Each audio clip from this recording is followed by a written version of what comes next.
بمناسبة الذكرى الرابعة لتأسيس علامة أوتوكاز، فإحنا جد فخورين بإطلاق النسخة الثانية لمعرض لو سالون دي زوكاز اللي كتمتد من 25 إلى 30 أبريل عبر جميع نقاط بيع ديال أوتوكاز، واللي كاينة في الدار البيضاء، في الرباط، سلا، طنجة، فاس، وجدة، مراكش وأكادير.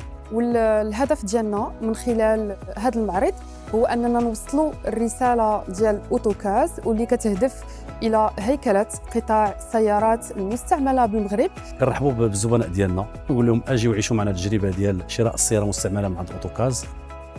هناك اكثر من 700 سياره اللي كتستناكم.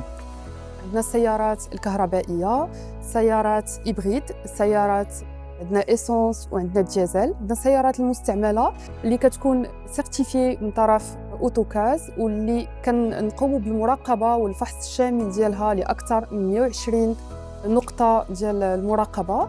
عندنا السيارات المجددة اللي كنقوموا بالتجديد الشامل ديالها.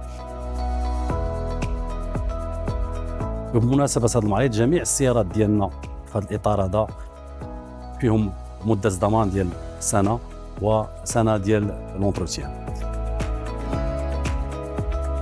الناس اللي مهتمين بيبيعوا السياره ديالهم المستعمله كيجيو لعندنا الاوتوكاز ولا كيتصلوا باحد الخبراء ديالنا اللي كيقوم مع واحد العمليه كبيره دقيقه جدا ديال 120 نقطه تفتيش باش كنضمنوا الجوده ديال السياره اللي غنعطيو من بعد للزبون ديالنا. وكاينه العمليه الثانيه اللي هي لا ريبريز اللي بزاف ديال الناس كيهتموا بها، واللي هي ممكنه في جوج ديال الحالات، يا اما الزبون ديالنا مهتم يدير لا ريبريز بواحد السياره جديده من السيارات اللي كتعرضها مجموعه اوتوهول للمستوى الوطني، ولا يدير لا ريبريز مع واحد السياره قديمه اللي كتعرضها شركه اوتوكاز.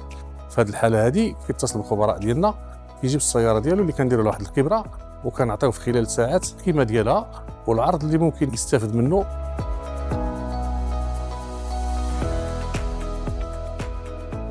وحنا كنتقدموا بجزيل الشكر لناغسا وايضا ليفان جمعيه مستوردي السيارات على المجهودات الجباره اللي كيقوموا بها من اجل هيكله هذا القطاع.